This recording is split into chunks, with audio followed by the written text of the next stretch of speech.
CCC in Gujarati, Unit 7.3.5 forwarding topics છે email મેસેજને forward કરવો, તેના ઉદાહરણ, ટિપ્સ અને નિષ્કર્ષ. ઈમેલ મેસેજને ફોરવર્ડ કરવો. ફોરવર્ડિંગ એ ઈમેલનું એક મહત્વપૂર્ણ ફીચર છે જે તમને એક મેસેજને અન્ય વ્યક્તિ અથવા ગ્રુપને મોકલવાની મંજૂરી આપે છે. જ્યારે તમે કોઈ મેસેજ આગળ મોકલતા હો ત્યારે તમે મેસેજને અન્ય વ્યક્તિને મોકલી શકો છો જે એ મેસેજના મૂળ પ્રાપ્તકર્તા નથી. 1. ઈમેલ ખોલો. તે ઈમેલ ખોલો જે તમે આગળ મોકલવા માંગો. આ મેસેજમાં તમે ફોરવર્ડ વિકલ્પ શોધી શકો છો. 2. ફોરવર્ડ વિકલ્પ પસંદ કરો. મેસેજની અંદર ફોરવર્ડ બટન પર ક્લિક કરો. આ પર ક્લિક કરતા એક નવી વિન્ડો ખુલશે જેમાં તમે મેસેજને આગળ મોકલવા માટે જરૂરી માહિતી દાખલ કરી શકો છો. 3. પ્રાપ્તકર્તાના એડ્રેસ દાખલ કરો. 2. ફોરવર્ડ કરેલા મેસેજના પ્રાપ્તકર્તાના ઈમેલ એડ્રેસ દાખલ કરો. તમે એકથી વધુ એડ્રેસ એડ કરી શકો છો જે દરેકની મેસેજ મોકલવામાં આવશે. Carbon copy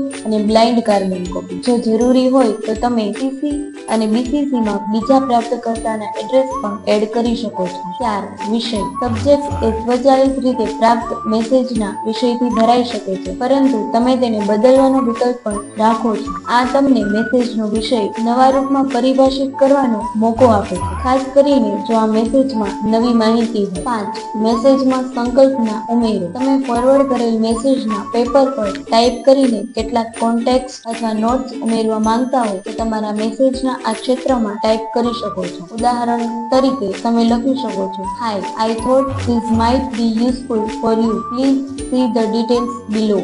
6. મેસેજને ચકાસો. મેસેજના એડ્રેસ, વિષય અને તમારી ટાઈપ કરેલી કોઈ નોટ અથવા સમુદાયના પરિપ્રેક્ષ્યને ચકાસો. જો ઈમેલમાં કોઈ એટેચમેન્ટ્સ હોય તો તેની પણ પુષ્ટિ કરો કે તે તમામ મળ્યા છે. 7. સેન્ડ બટન પર ક્લિક કરો. મેસેજ તૈયાર થયા પછી સેન્ડ બટન પર ક્લિક કરો. હવે આ મેસેજ પ્રાપ્તકર્તાને મોકલાશે અને તેઓ મેસેજ સાથેના એટેચમેન્ટ્સ અને પરિપ્રેક્ષ્યને જોઈ શકે છે.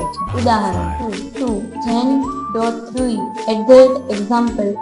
Subject: forwarding meeting notes. Hi Jen, I am forwarding the meeting notes for your reference. Please have a look at the details below. Best regards, your name. Tips: reply અથવા quotes. જો તમારે message માટે ચોક્કસ focus પર વાતચીત કરવી હોય તો ફોરવર્ડ કરેલા મેસેજમાં માત્ર સંબંધિત માહિતી રાખો. જો તમારા માટે જરૂરી હોય તો તમે કેટલાક ખ્યાલ અથવા કોટ ટાઈપ કરી શકો છો. એટેચમેન્ટ્સ: મેસેજ સાથે જોડેલી ફાઇલ્સ અને ડોક્યુમેન્ટ જો તમને જરૂર પડે તો એ મેસેજ સાથે ફોરવર્ડ કરો. અતિરેક મેસેજ: ઘણીવાર જરૂરિયાત વિના મેસેજને વધારવાનું તમારા માટે અનુકૂળ નથી, ત્યારે મેસેજમાં જથ્થાબંધ માહિતી ન ઉમેરો. વિશ્વસનીયતા: જો મેસેજમાં ગોપનીય અથવા વ્યક્તિગત માહિતી હોય તો તેને ફોરવર્ડ કરતા પહેલા તે મેસેજ ચકાસો અને ખાતરી કરો કે તે યોગ્ય વ્યક્તિને જ મોકલવામાં આવે. નિષ્કર્ષ: ફોરવર્ડિંગ એ એક સરળ પ્રક્રિયા છે જે તમને માહિતી અથવા મેસેજને બીજા લોકો સુધી પહોંચાડવાનો લાભ આપે છે. જ્યારે તમે મેસેજને ફોરવર્ડ કરો ત્યારે તેને નમ્ર અને સ્પષ્ટ રાખો અને ચકાસો કે તમે જે મેસેજ મોકલો તે યોગ્ય છે. Thank you.